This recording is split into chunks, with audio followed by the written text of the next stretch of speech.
Regular খোঁজখবর নিয়ে 24 ঘন্টা কাজ করেন, সবাই দৌড়ের উপর রাখছেন। আমরা ওই জন্য আমার মতো লোককে পাঠাই দিচ্ছে এখানে যে 5টা ডিস্ট্রিক্ট তুমি দেখে আসবো। পানিবন্দী মানুষদের দুর্ভোগ কমা পর্যন্ত তাদের যত রকম সাহায্য, ফুড এইড, এটা আমরা দিব। লাগলে আমাদের বলুন, আমরা আরও দিব। খবর পেলে পরে যদি ওনারা না যায় তখন আমারে বললেন, আমি তখন ওনাদের চার্জ করতে পারবো যে কেন জান নাই। যেটা আসছি, আমরা চাই আমাদের তারেক রহমান সাহেবের সরকার চায় মানুষজনদের যতটুকু সাহায্য করা যায় একদম ইন্টেরিয়র পর্যন্ত যাওয়ার জন্য। নির্দেশনাও তো ওনার এরকম সবখানে আছে। আমাকে পাঠানো হয়েছে দেখার জন্য যে কীভাবে কাজগুলি হচ্ছে। তো আমি দেখলাম যে মোটামুটি আমাদের প্রশাসনের লোকজন সবাই আন্তরিক, সবাই কাজ করছেন। এখন 100 জন লোকের কাছে হয়তো পৌঁছাতে পারে, 100% যদি আমরা হয়তো অ্যাচিভ করতে পারি নাই, কিন্তু 90% পারতেছি, বা তাদের 100% যে পৌঁছানোর ইচ্ছা আছে, চেষ্টা আছে, তো সেটা তো আলহামদুলিল্লাহ ইনশাল্লাহ হয়ে যাবে, আমরা করতে পারবো। আর আমার পক্ষ থেকে ওনাদেরকে যেটা বলেছি, পানিবন্দী মানুষদের দুর্ভোগ কমা পর্যন্ত তাদের যত রকম সাহায্য, ফুড এইড, এটা আমরা দিব। লাগলে আমাদের বলুন, আমরা আরও দিব।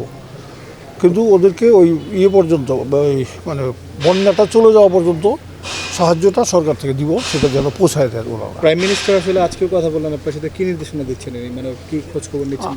রেগুলার খোঁজখবর নিয়ে 24 ঘন্টা কাজ করেন, সবাই দৌড়ের উপর রাখছেন। আমরা ওই জন্য আমার মতো লোককে পাঠাই দিচ্ছে এখানে যে 5টা ডিস্ট্রিক্ট তুমি দেখে আসবা।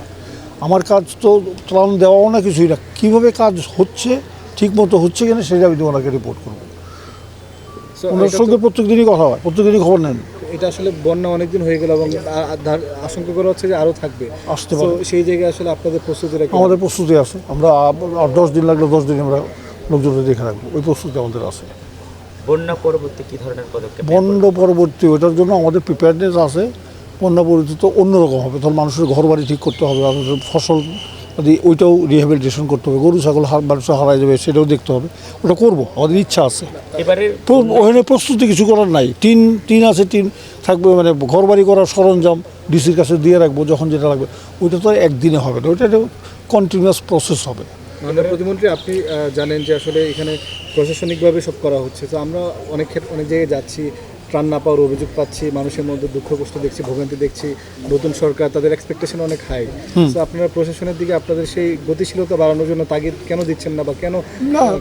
তাদের তো তাগিদ সারাদিনই তাগিদের উপরে আছে। বরঞ্চ এই যে জিনিসগুলি আপনারা বলতেছেন সাংবাদিকরা যে ওইখানে যায় নাই, দয়া করে ওই খবরটা আপনারা প্রশাসনে পৌঁছায় দেন।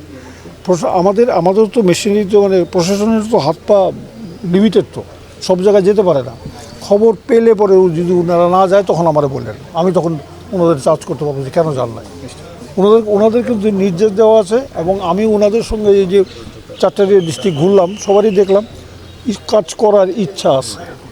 তারা যে ঘরের মধ্যে বসে থেকে বলতেছে যে কাজ করতে, তারা নিজেরা নামতেছে। তো কাজে ওনাদের কাছে খবরটা আপনারা পৌঁছায় দেন, তারপর দেখেন ওনারা রিয়াক্ট করে কিনা। Thank you. যদি না করে আমাকে জানায়।